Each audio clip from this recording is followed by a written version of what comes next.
good afternoon or good morning, wherever you are. But anyway, welcome to Pagdiriwang 2020. It's the 34th annual Pagdiriwang. Because of COVID pandemic, this is the first time that we're going to have a virtual festival, and we believe that we can present something for the general public that we observed for the past 34 years. In any case, now we're going to have some poetry reading and prose reading to be led by our event producer, Robert Francis Floor, PhD, who is a Seattle native. He was raised in the Seattle Central area and Rainier Valley. His poems appeared in several journals, Raven Chronicles, Soundings Review. He co-chairs Pinoy Words Express Cultural Arts. He's a Filipino artist and writers organization. Anyway, to make a long story short, welcome, Bob, and we wish you success. Thanks, JP. Anyway, we'll get started with the reading. So, maligayang pagdating on behalf of Pinoy Words Express Cultural Arts. Welcome to Pagdiriwang's 2020 Poetry and Literary Reading. Makinig Narito tayo. Listen, we are here. I'm Bob Floor, co-chair of Cultural Arts and your host. We wish to thank the Filipino Cultural Historical Society for inviting us to participate. And we want to also acknowledge our funding from Poets and Writers, Inc. Cultural Arts has hosted literary readings since 2006, when we launched our initial reading. Our intent was to present Filipino-American writers to the public and to encourage the development of writers from our community. This 2020 festival marks our first digital reading, so we're excited to explore this format. This comes, of course, as a response to the devastating pandemic we are all attempting to negotiate. Today, we'll hear from 5 Filipino poets and writers as they explore and share their cultural heritage. The reading is conducted in a round-robin format, each reader presenting for 5 minutes in each round. Between rounds, I'll read one of my poems. The order of reading will be Troy Osaki, Anis Giselle, J.C. Santos, Kelehua Kim, Rebecca Magbola Mayor. So let's begin. I'm going to introduce all the writers first. So very briefly, Troy Osaki is a Filipino-Japanese poet, community organizer, and attorney from Seattle. He's been a 3-time Grand Slam poetry champion, received fellowships from Kundiman and the Jack Straw Cultural Center, and is a recipient of the Artist Trust Award. His work has appeared in the Journal of Pacific Northwest, and he's currently completing his first chapbook, Archipelago. Anis Giselle is a poet, survivor, a riot, and a believer of anger and disobedience. They are recipients of fellowships and awards from a number of places, including Vona Voices, Everyday Feminism, King County's Equity and Social Justice Initiative, For Culture, Artist Trust, Hugo House, and the Jack Straw Center. She originally is from Manila, but now resides here in the city of Seattle. So, J.C. Santos is a Filipino-American, has taught middle school humanities for 15 years. He has his first self-published debut novel, which is Among the Silent Sacred, available on Amazon. His works have appeared in Chicken Soup series, Dropping Anchor, an anthology from Maui, and Oregon Coast Magazine, the ID Examiner, and the Seattle Times. Kelehua Kim also lives in Seattle, and she's born of Hawaiian, Chinese, Filipino, and Portuguese descent, and has a multicultural background which informs her work. Her poems have appeared in Calyx Journal, I probably saying that wrong, Native Hawaiian Journal, and Belarus. Rebecca Magbola Mayor is both a poet and a short fiction, nonfiction writer, and is currently working on a new novel. Her poetry chapbook, Pause Mid-Flight, was released in 2010. She's also editor of True Stories, the Narrative Project. Her latest collection of poems and essays, Dancing Between Bamboo Poles, evokes the agility needed to move between history and the personal experience to negotiate conflicting cultural expectations. Hi, Uncle Bob. Thanks. Thank you so much. Again, hello, everyone. My name is Troy. I'm a poet, community organizer, attorney. Very excited to be part of this online event with you all. Big thank you to Uncle Bob and the coordinators for ensuring that the spirit of Pagdiriwang continues on even during these times. Today I'll be reading poems from my In the Works chapbook about my first trip back to the Philippines, and I hope you all enjoy. So we'll get right into it. This first poem is titled, Mabuhay is the first sign I read, from the plane at Ninoy Aquino Airport. It's electric pink and squeezed calamansi green, the size of our flying engines. Nico welcomes us at the terminal, calls an Uber, talks to the driver in Tagalog. Each word, a distant cousin I've never met. We speed by 4 Jollibees, and then I lose count. Outside, it's 2 a.m. Berlin finishes posing for a photo below a street light before he greets us. We pass puddles of Manila water in an alley, a small schoolboy sleeping on a concrete stoop. Inside our homestay, Nona calls Micah a garbage cat. She catches a cockroach beneath the sink, turns it over with her paws, stares at it, struggling to get up. By daybreak, aunties peddle eggplant and bundles of long beans. Their hands, the robes, cracked. My first homecoming, caged rooster croaking, cramped tricycle, crowded palenque. It's street shop sinigang and no mineral water. Heat rash spreading above abdomen, skin howling in sweat. On the jeepney, my thigh crushes someone else's thigh as we bang the corner by Chowking.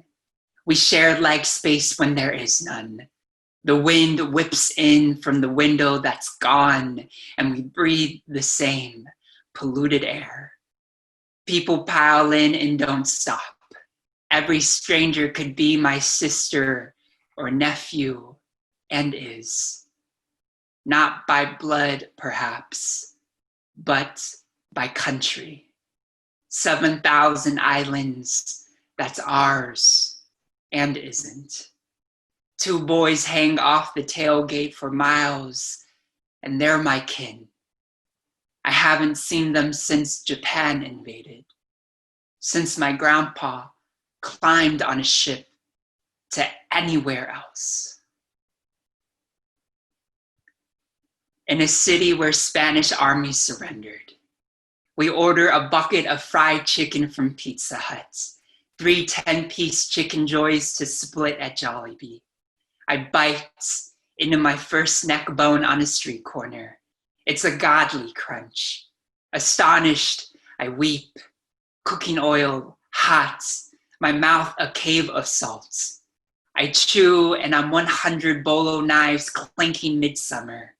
I dig pesos out of my hidden pockets, pass bright coins to the vendor's holy hands. His walk smoldering, fat crackling herd across provinces.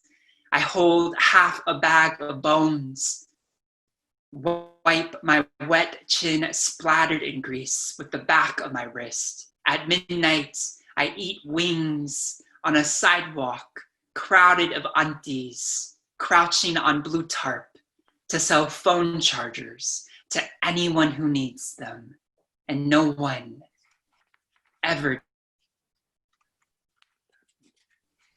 All right. Thank you all. Maraming salamat, Tito Bob and Joy. Beautiful work, as always, Pinsan. Kumusta? My name is Anise. I'm a poet, but today for both rounds of my performance, I'm reading excerpts from an essay I wrote years ago. And this throwback essay is about my inay. We're both immigrants. She's a complicated person, formerly incarcerated, and in her pain and her survival strategies, I see the impact of colonization on our women. And if you live in Washington State, please consider following No New Women's Prison on social media to join the work to reform the systems we use to incarcerate and forget people.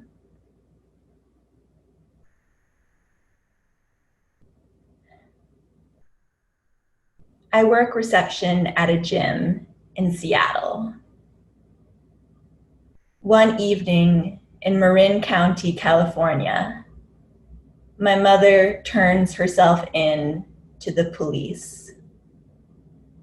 The next morning, I slide members' cards under a scanner and fold swim towels to hand out to them.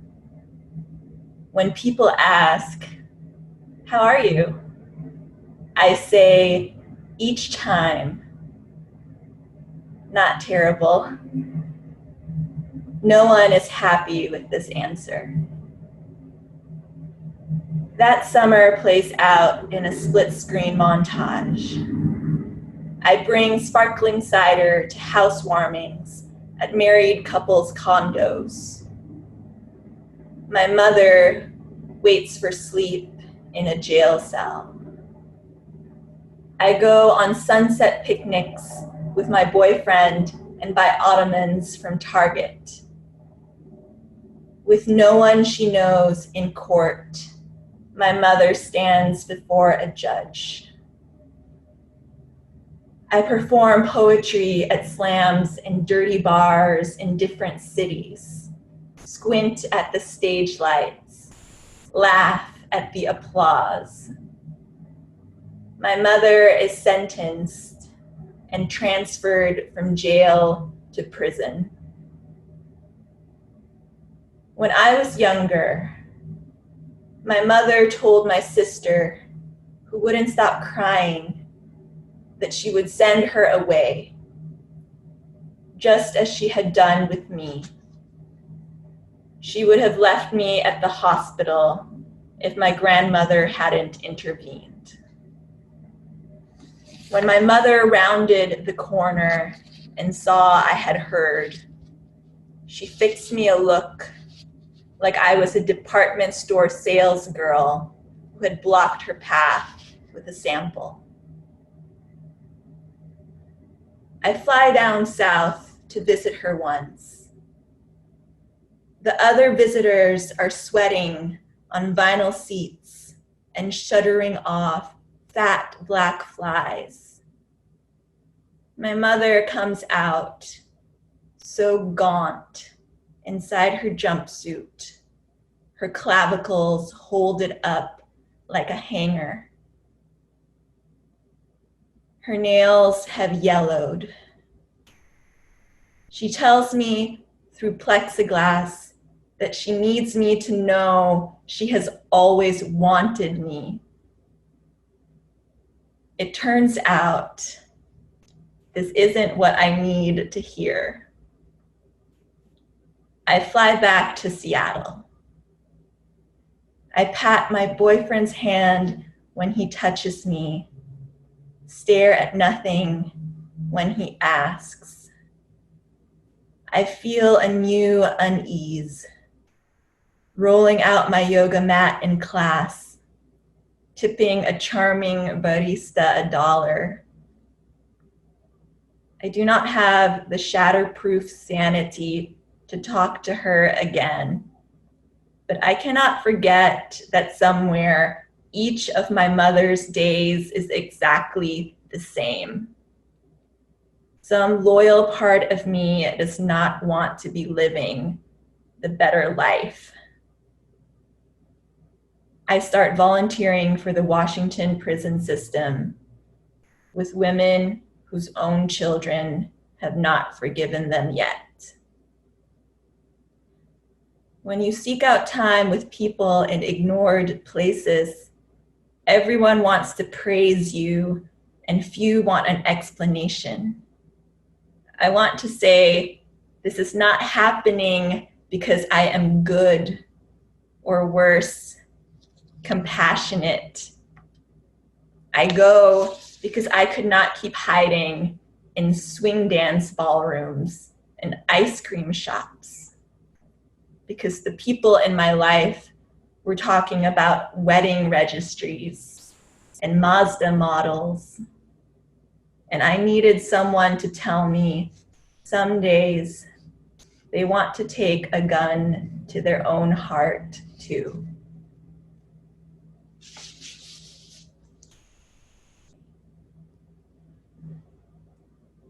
That's my time for this round. Thank you, Uncle Bob, and it's just an honor to read with all of you in this group today. I'm going to read an excerpt from Among the Silent Sacred, the novel Uncle Bob mentioned a little earlier, which is available on Amazon. The story is set in a future when all organized religion is outlawed in the United States, and it follows a character, his name is Justice Flint, who is a high-ranking enforcer of anti-religious law. And in this scene, he fights an internal battle as he reminisces on an old college professor whose name is Truth. And he's also currently pursuing old college professor. So,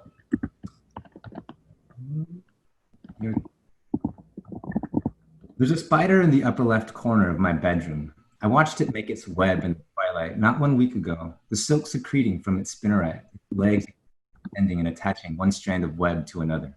It's mystifying. Something to do when all you can do is think about work, and work is all you can think about. I left the spider there, didn't kill it like most people would have. In a strange way, it helps me fall asleep, usually an hour or so after I try. I stare at the web, moonlight reflecting off its perfect lines, while occasionally a passing car's headlights illuminate the entire thing. It's a shame, really. All the spinning the spider did to create its home. There's no way I would tear it down, but soon it's going to die. There are no flies in my room. It's a beautiful home, the spider's, symmetrical and functional, but the damn bug built it in the wrong place. So I lie here awake, watching it die in ignorance, until one day I recline to sleep and see an empty, sagging web, and I'll sweep it off the ceiling. It'll be gone, and I'll have no other distraction from my musings about Truth and his band of God-seekers. For now, I'm not focused on the fugitives like I should be. It's that spider. I can't stop thinking about the insect because, well, I identify with it. I relate to the spider. I've built my web in anti-intervention. I've caught many flies, 383 in case you forgot, but I'm not satisfied. There's still a hunger inside of me, and I have no idea how many lockups it will take until I'm finally happy. What if happiness is the real fly, and every time I arrest a God-seeker, I'm eating a ghost? And like that spider in the corner of my room, I'm starving in a place where I'm never going to find what truly fulfills me. I'm 36 years old now. I should have this figured out. I don't usually say this to other people, but I think it, and I know exactly who to blame. I hate him and love him at the same time. It's been 9 days since I last saw his face. I had the upper hand at the Golden Garden, but he broke me down again, deconstructed me, not with the wrecking ball, but piece by piece, one belief at a time. It was my experience, though, that validated his arguments. Before Chameleon, I had never met a hostile, let alone resistant God-seeker. All of them, all 383, came quietly once I caught up to them. No fighters, no tongue lashes to call me a freedom killer. It still jabs at my conscience. A freedom killer. I'm a free speaker, and I work for and fight for free speakers. How could I possibly be killing freedom? Except When I jabbed him with the needle, as the serum made a bulge in his thigh, I felt I was what he said I was. I stole his ability to speak freely, and I never felt more contradictory in my life. Then, of course, truth had to show up and make me question my ambition all over again. I hate how he does that. Not because he disturbs this comfortable path I'm on, but because he challenges the integrity of my decisions. I'm doing something I'm good at. I'm doing something I love. I'm doing something that helps society. Then truth comes along and makes me ask, am I? I throw back my sheets and blankets, kicking my legs out of bed. It takes a moment for my head to orient itself, but I emerge from my bedroom, lethargically lumbering toward my short-term solution, and knowing full well this is a problem in and of itself. Above my refrigerator in the cabinet, I pinpoint my cure. It's in a tall green bottle with a crimson cap and a coat of arms on the label. I pour whiskey into a glass meant for a beer and stare at it and ponder why I didn't just drink from the bottle. I extinguish that thought and consume the smooth libation in separate gulps, the liquid igniting my throat on the way down. It scorches like a brush fire, spreading all throughout my chest and arrives at my belly, sitting there like magma in a lava chamber. Pressure builds. It goes straight to my head and erupts in a dizzying stupor. I haven't eaten since the apple I had for lunch yesterday. Maybe I should have just had a cup of tea. Then another strange thought invades and attacks my psyche, but I let it, simply because I've got a good buzz going on, and it's so crazy that in the morning when I wake up, if I ever fall asleep, I will not remember the thought, or if I do, I know I can blame it on the liquor. I want to quit. Thank you. My name is Kalihua Kim, and I am originally from Hawaii. So the work that I will read today, you may hear Hawaiian words and some pidgin.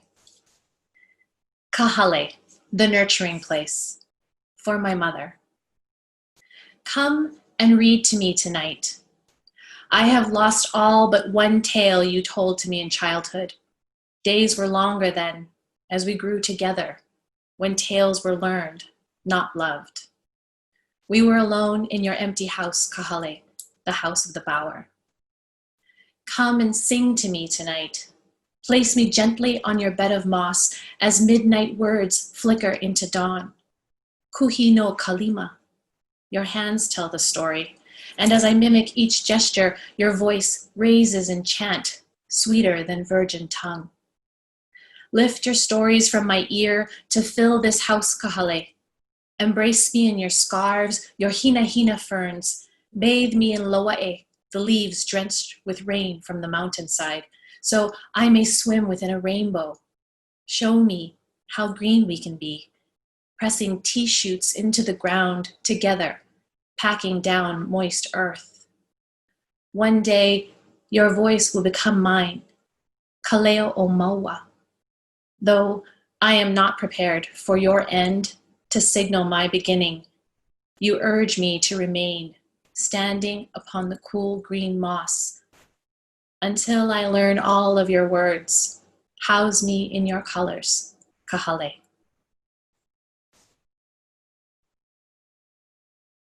Brooding. It begins with a crack. Hunched over the mottled shell, the mother pecks and pecks, sharp jabs to the top until a fissure zigzags down its edge, breaking open on the last pointed stab. It is silent. The mother pries the shell open, frantic feathers plume around her large eyes, beak poking desperately. The egg is empty. Only aqueous fluid leaks out, dribbles onto the twigs of the nest, drips down into a puddle, as if the nest were a bowl by the stove before breakfast is scrambled, yellow with the hope of freshly cracked eggs, yolks nuclear, vibrant, thicker and brighter than a mother's tears.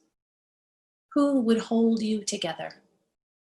Who would hold the pieces of your shell in their hands, puzzle the jagged edges until you are complete?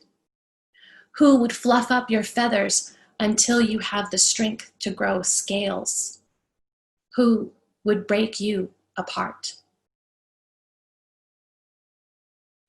For this last poem I'm going to read, it's called Company. Try come, baby. Auntie not gonna hurt you. Can I make it better if you no come by? Oh, so big you came. Your arms stay long and your legs stay growing. Come sit by auntie. Let me touch your head, baby. Auntie just gonna touch, soft kind, see? No hurt. Here, feel this leaf. Cool, yeah? Gonna make your head cool and soft. Gonna be more better. Gonna help you sleep. Gonna make all the scar go down. Yeah, that's right. Sit with auntie a little while. Auntie just take the leaf, put here on your head. Better, yeah? Then we wrap on the bandana. I thought you liked the pink one. Just gonna tie them in the back. Let's just sit together. We talk story. Bombay auntie sing a song.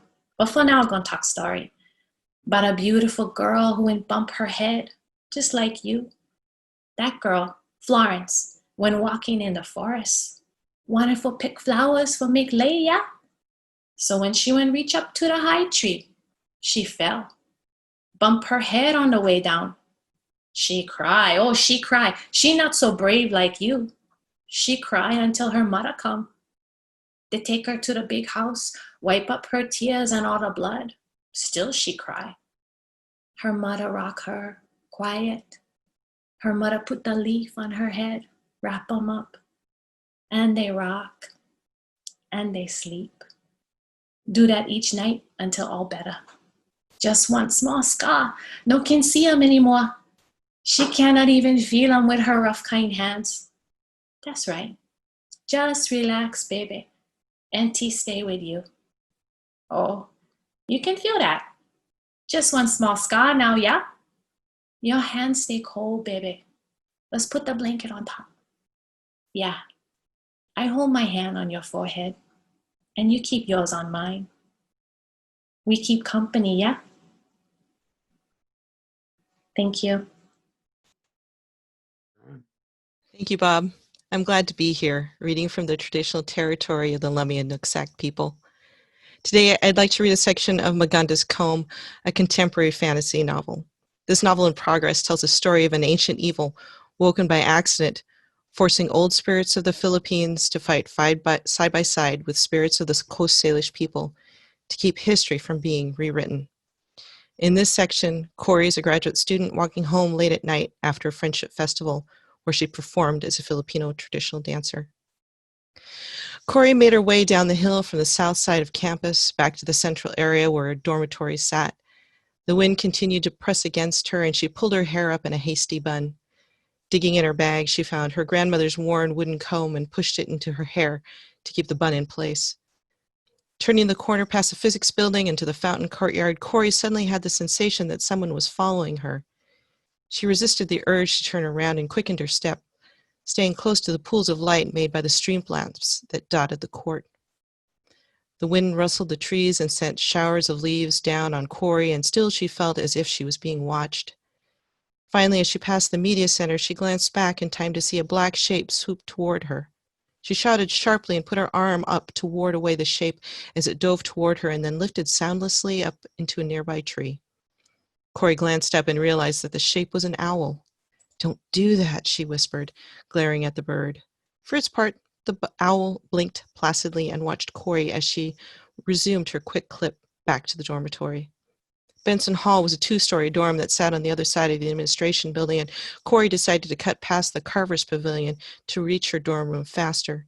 The lawn looked deserted, the drummers, dancers all gone, as Corey had expected. But the pavilion was lit from within.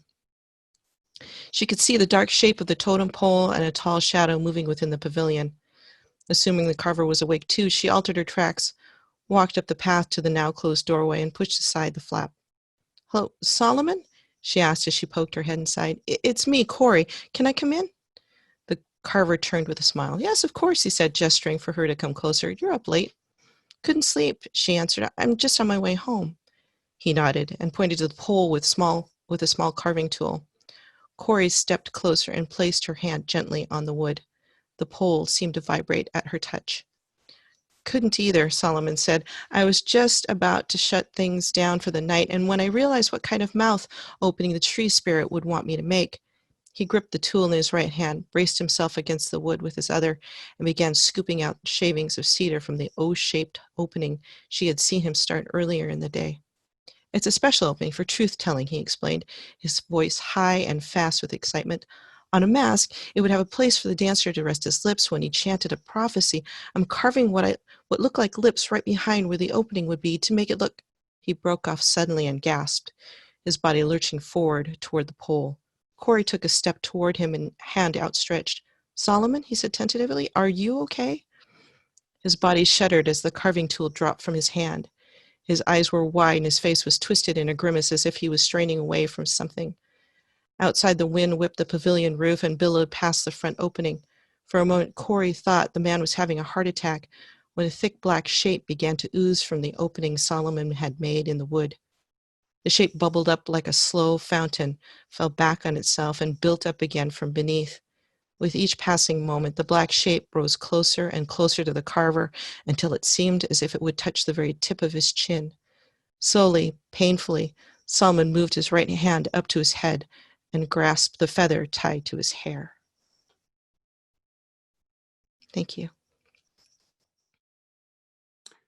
That was conclude our first round, and I'm going to read a brief poem that I wrote, and then we'll resume with our second round of reading.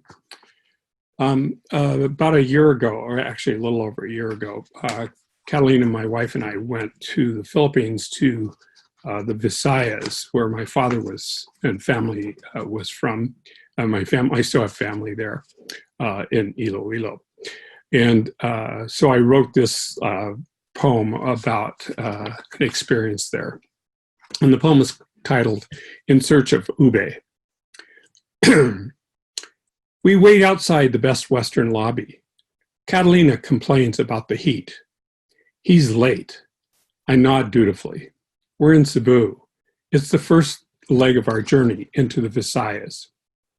Gabriel, a friend's cousin, agreed to shepherd us around the city. He's late. We watched the hotel staff open and close car doors, greeting guests and carting away their baggage, very efficient and polite. We pace, we grouse, we silently notice the building parade of traffic and noise. Jeepneys, cars, buses, boys on motorbikes arrive with passengers clinging to them. They drop them across from our hotel, collect a few pesos before speeding off and returning to repeat the ritual. It's obviously a business, like an open-air taxi. I figure each runs his own route. Half an hour later, Gabriel arrives. He's all smiles. I feel the sweat build on my skin. I know Catalina's uncomfortable. She doesn't care for the heat. Let's get lunch first, I say. He hails a taxi. He finds a small restaurant a few miles away. Air conditioning provides a cool respite. Signs displaying meal choices litter the walls. We order the conventional adobo and rice. We exchange pleasantries about his family and interest. He's a sports commentator on a small radio show. Catalina mentions I'm writing a play about ube, the purple yam popular throughout the Philippines. Oh, ube, he exclaims. You like ube. I explain I'm writing a play using ube, but I've never tasted it. Lunch finished, he summons a taxi. We rush through Cebu. Streets, narrow alleys straddle with bodies. Some lay in dust and dirt. Others idle on curbs. We wind past several Leona's bakeries as I wonder where we're going and why. We stop beside a deprecated mercado, where he jumps out, signaling us to follow. I pay the fare and sprint after him, crossing a makeshift bridge, entering a warren of stalls. We wade mud-bound concrete floors, dodging pools where naked children play. Flies buzz uncovered seafood and meat, men stuffed sausage casings, remnants tossed away. I'm mystified by what we're seeking. Finally, stopping at several vegetable stands, I realize he wants to show me an actual tuber who discovers they're out of season. Gabriel apologizes as we exit. Waiting for a return taxi, women surround us, offering jewelry, gum, and prayer cards. He hails a cab and we're back to the hotel. At an intersection, men and women troll the gridlocked traffic. They knock on our vehicle windows. One displays her baby, while another child plays on a nearby walkway. The windows provide no barrier from this darkness. At the hotel, Gabriel leaves as the doormen greet us. The lobby boasts a Christmas tree, decorated with orphan photos and desires. We select 2 for gifts, but donate to each child. I wonder about the have and have not divide. We will leave for America's comfort, following our trip, always wondering and perplexed by the poverty. So thank you, and let's go to back to Troy to start our second round. So hello, everyone. Again, big shout out to all the readers today. Anise, JC, Kalehua, Rebecca, Uncle Bob, thank you for your offerings today. I have 2 more poems I'll be sharing with you. And if you're interested in following any of my work, please feel free to visit my website at troyosaki.com or follow me online at troyosaki. That said, I have, these last 2 pieces. And the last piece, just as a heads up, I'll be sharing, it's a fragmented poem, so it jumps through both time and location. It starts in Seattle, goes to the Philippines, goes back to Seattle and back to the Philippines, all the way from the 1970s to now. And it mentions Jean Biernes and Somi Domingo, who were 2 labor activists here in the Seattle area and were gunned down because of their organizing work. This last piece will be for them and for people who continue to organize for a just world. So thank you all for having me. I hope you enjoy. After our grandparents fled, swung, open door, bathroom, not a bathroom, but barangay.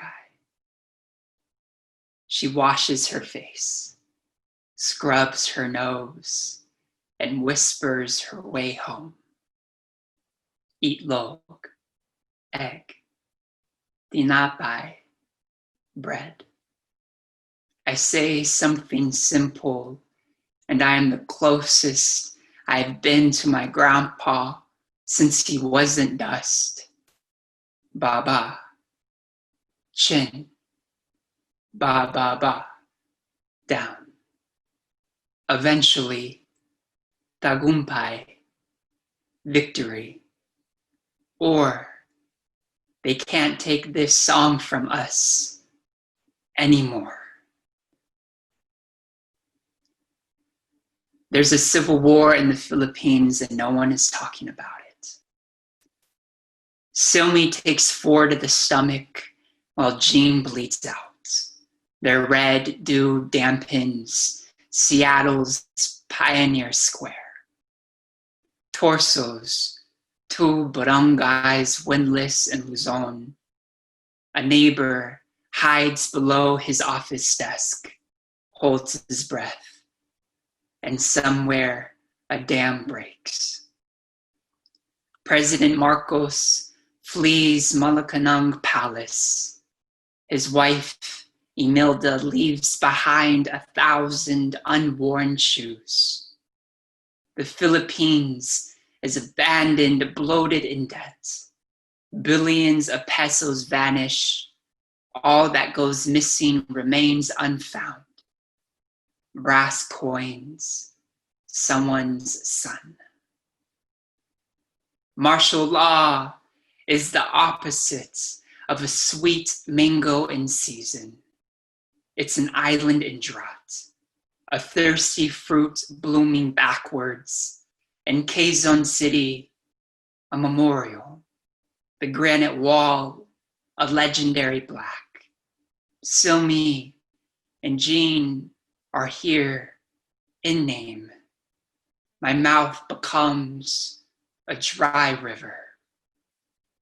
There's no memorial to remember Kian.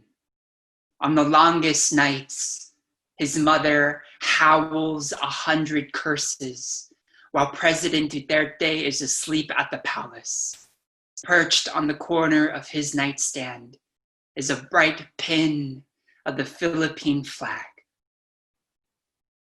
Ali tells me he misses the kind of Kool-Aid that makes you cramp when you stir it. Ezekiel flickers a half-moon smile, says, "My mom's accent may be mocked at the supermarkets, but we're better off here than in the Philippines." Rosalina fires her first AR-15 in a guerrilla zone. She breathes in our archipelago, the coconut trees, the miles of mud in the mountains, in Caloocan City. Kian's mom calls Ezekiel's mom, says, "Ate, I'm thinking of you too." All right, everyone, thank you so much. I hope you enjoy the rest of this last and final round.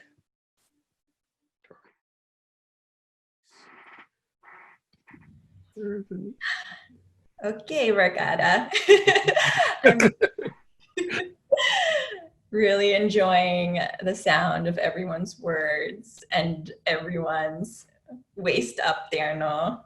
And everyone's backdrops. People's backdrops are yes. Same essay.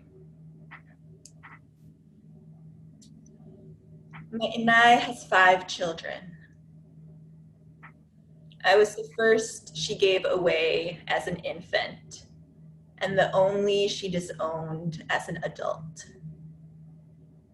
I can still remember her heels clacking on the asphalt as she charged uphill to her car so she could drive away from me to where I could not follow. She screamed in front of my siblings and the neighbors' daylit houses. "Don't talk to me. Don't come back here. You are not my daughter."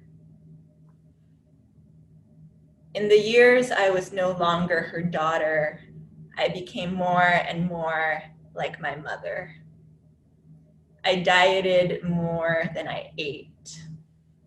I stared at my body for minute changes and felt relief when other people stared too.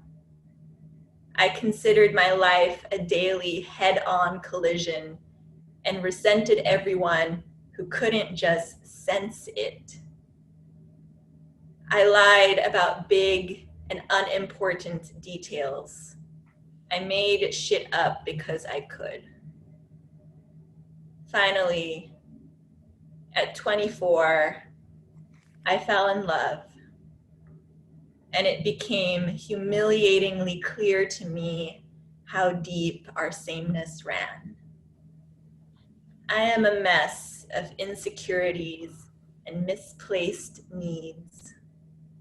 I am with a man who will pick me up from the airport, but does not wish to wind the banner of his life around me. Even after almost 2 years, it unspools my crazy heart. Each day, he does not say he needs me. I know I sound young. He picks his head up from the pillow some mornings to look at me, and he blinks my spine into ash. My mother loves this way. She and I love other people like children. Love is reliance, and reliance is love. She asked my Lola to raise me when she met the man she would leave my father for. When this man turned to coke and paid sex, she bought herself breast implants and chased the white noise of exhaustion on treadmills.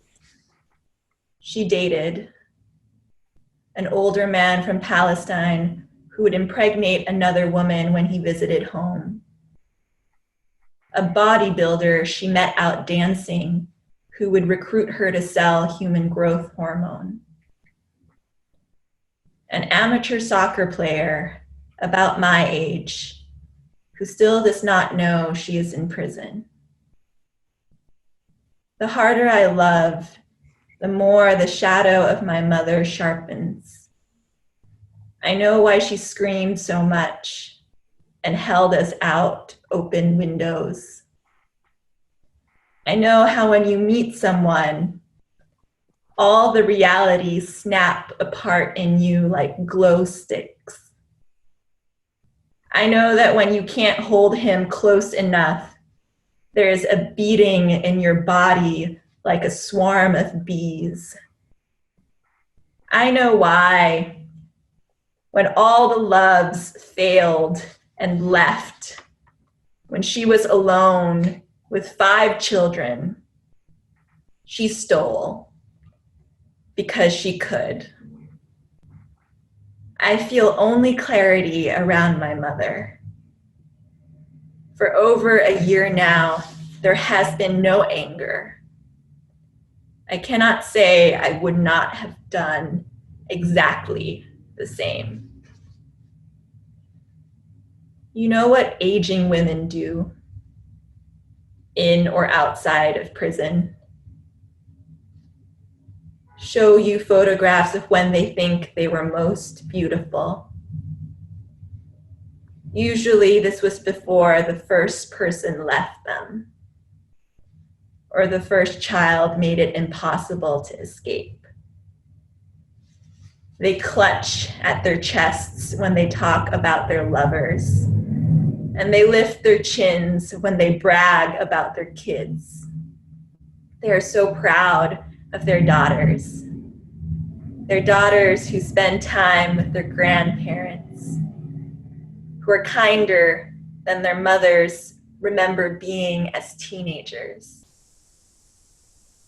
Their daughters won't visit them. I try not to give back much of myself at first. From stints in my working life, it has been drilled into me to never breach boundaries, never call an arrangement friendship. Then, on a drive home from the prison, my volunteer director says, her eyes on the exit signs we hurtle past, you know, when you don't reveal anything about yourself, the women think they're the zoo and you only came to watch. I begin to bring in my favorite poems.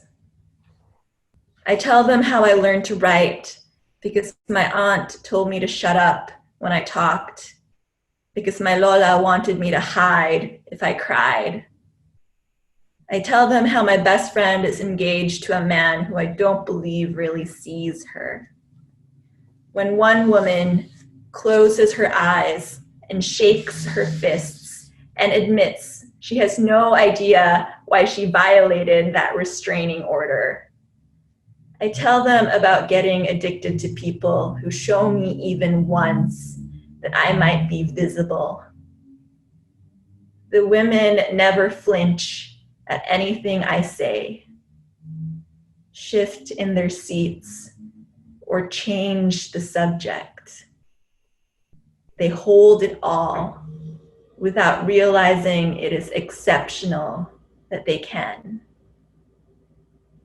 I know, in another facility elsewhere, my mother is impressing wardens with her good behavior and middle-class charm. But I find myself wondering if she could do this, if she could husk her complex, calloused pain and reveal something that would surprise me. Thank you.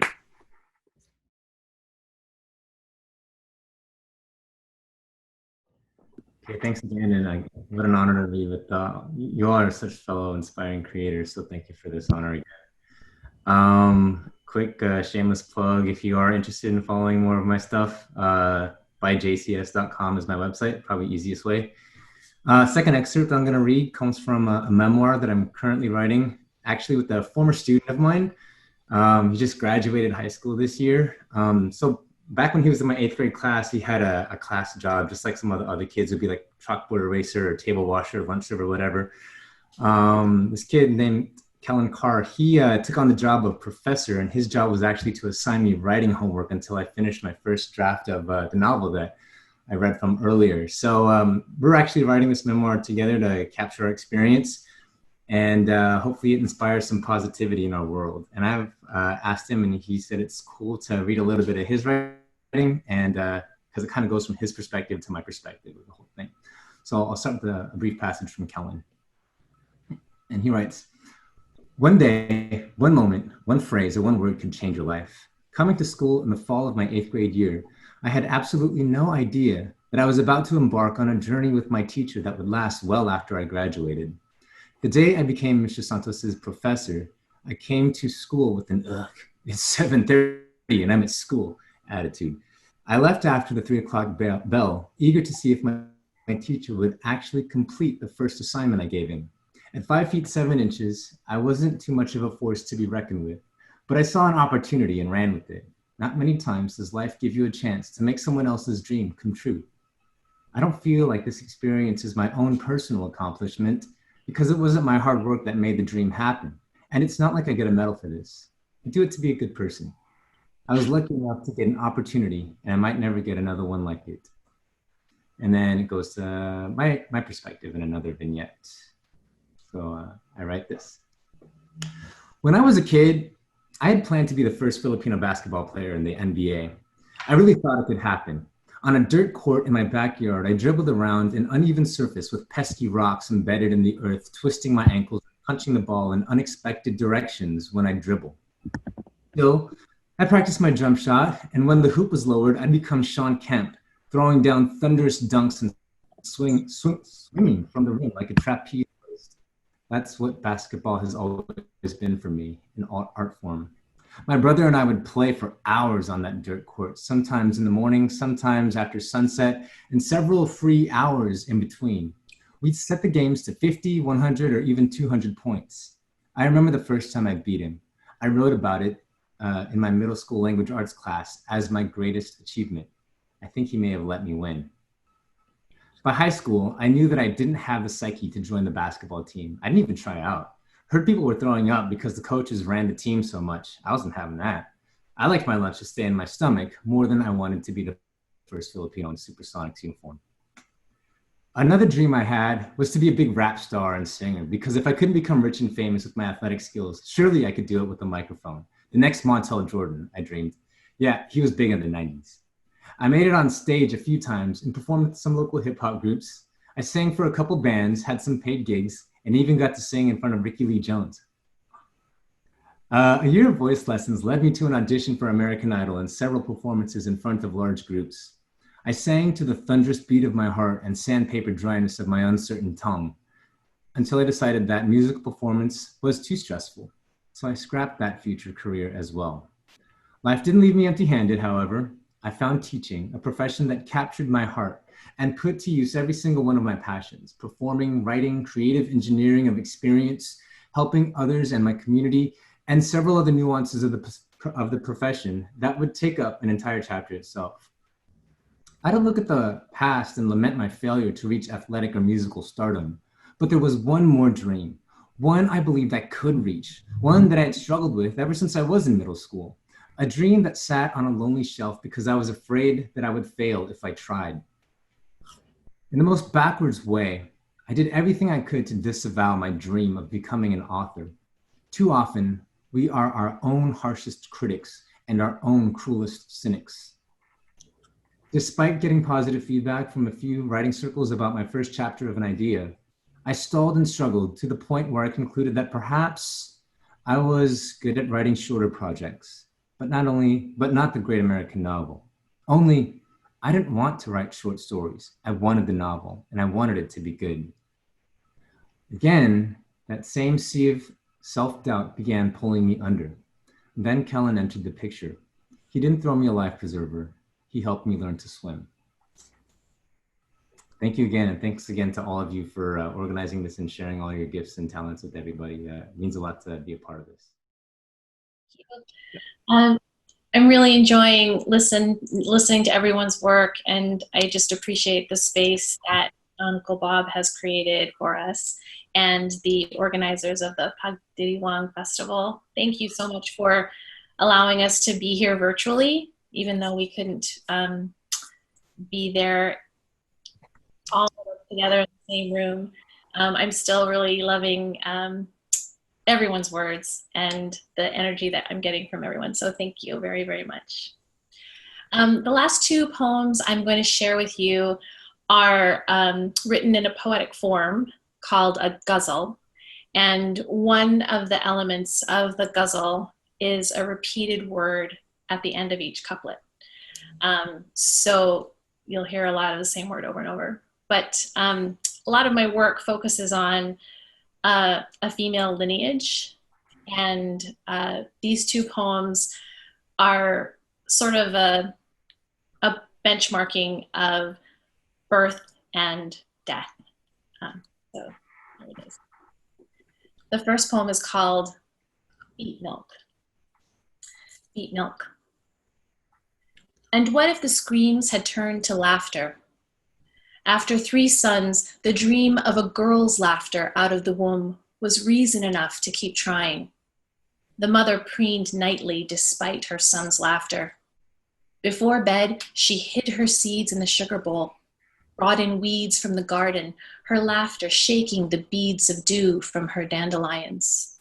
She ironed white rags, seams suppressing wrinkled laughter. She folded the starched corners neatly into ovals, placed the sweet orbs under her bed, where laughter rarely ruffled the cotton sheets, him politely on top. The boys helped, pulled beats long enough to stop their laughter, their hands dancing red bird feet onto her belly.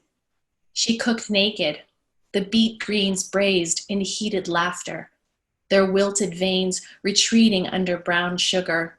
She grew, bellies bursting without laughter. The mother counted the days, pleating paper fans. Inside, the baby bounced to the beat of her brother's laughter. When the mother's reams of paper ran out, it was time to collect her hidden seeds from the sugar bowl. Her laughter bubbled over. She had succeeded in turning them to milk. She knew there would be no bleeding today, but laughter? The baby landed in the garden weeds, a red-fingered flower without a stem. Her greedy mouth opening for laughter. And this last poem is called A Heart in Action. Today, someone sings about a broken heart. Tomorrow, I could sing about a broken heart.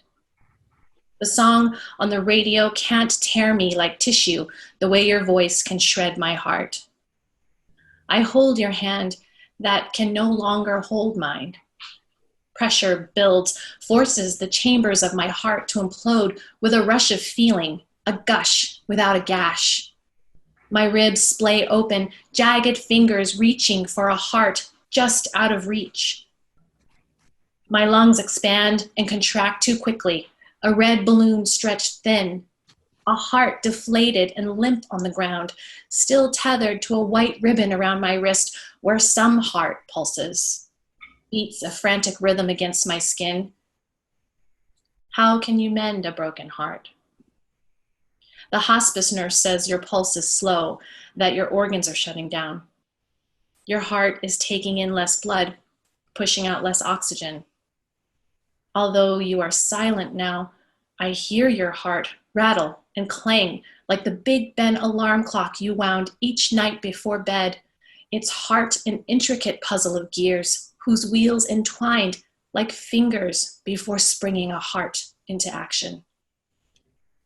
I have no key to wind, no way to revive you. I can barely gather my own heart's implosion. The shattered shards of my ribs will never fit the same way around this damaged heart. How can I, a red-fingered flower, mend anything?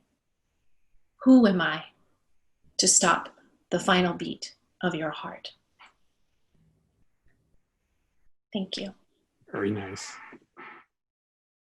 Thank you, Bob and Jane P., for hosting us for the Pagdiriwang Festival. I'm grateful for all the strong, impossibly beautiful words being shared today. I appreciate the difficult themes and ardent activism you all tackle. As for me, last fall, I released Dancing Between Bamboo Poles, a collection of poems and essays. Copies of the collection, as well as anthologies I've co-edited, are available on my website, RebeccaMabalamayor.com, and my author page can be found on Facebook. I appreciate your interest and support. Now, we can continue with the attack in the Carver's Pavilion. Corey wanted to scream and run, but she felt frozen to the spot, her limbs not moving, her breath ragged with panic. She watched the carver yank the feather from his hair. For a moment, it looked as if the white feather turned into a silver knife as Solomon made a slashing movement between him and the black shape. The knife cut through the top of the black shape, sending droplets of the sticky ooze across the surface of the totem pole. The black ooze seemed to retreat back into the opening, but then it burst forth again in a great swell that formed into the shape of a man's face, a man who screamed soundlessly. The shape lunged towards Corey. She tried to raise her arm to shield herself, but she could only moan, her eyes wide in horror as the shape moved as if to engulf her entire body. She heard Solomon yell as he moved toward the shape to block its path and shoved her aside. Corey fell down roughly, her cheek hitting the soft grass and cedar shavings. She rolled onto her back and saw Solomon struggling with the black shape that looked, with each passing moment, more and more like a man. Corey tried to scoot away, but her muscles could barely move. Above her, the two men struggled hand to wrist, Solomon's face flushed with anger and sweat. He was murmuring something in a language Corey didn't recognize. His eyes were closed, his jaw clenched. Solomon and the man pushed and strained against each other. At first, it seemed as if Solomon was going to force the man to kneel, but then the man's body formed completely. Where once stood a nearly formless black shape, instead a man dressed in black pants, high black leather boots, and a dirty white tunic sent Solomon backwards. His long brown hair fell to his shoulders, matted and damp, and his face was covered in a ragged beard and mustache. He was also murmuring. Corey recognized language as Spanish, but couldn't make out the words. The wind lifted the opening of the pavilion. On the gust, an owl swooped in and began to claw at the Spaniard's hair. He roared a curse and pushed Solomon aside as he struggled to release himself from the owl's grasp. The owl screeched loudly and flapped its wings, trying to stay out of the Spaniard's grasp. Solomon fell against the totem pole with a sickening crack and then slumped down next to Corey. The owl pulled on the Spaniard's hair and clothing, pecking at his face, wings flapping furiously. It looked as if the owl would gain the advantage, but suddenly the shapeshifter grabbed the owl's wing and tore the bird away, flinging it across the pavilion. It hit a pole at the far end and collapsed to the ground. The shapeshifter turned toward Corey once more, hands outstretched. "You're mine now, little one," a rasping voice echoed in Corey's mind. "Your sweetness is familiar." The Spaniard strode toward her. Corey backed away until she bumped into Solomon's prone form. Eyes locked on the approaching man, she blindly searched the ground for something to throw until she felt the softness of a feather tip. She rolled to her right just as the shapeshifter lunged for her and took the feather in her hand.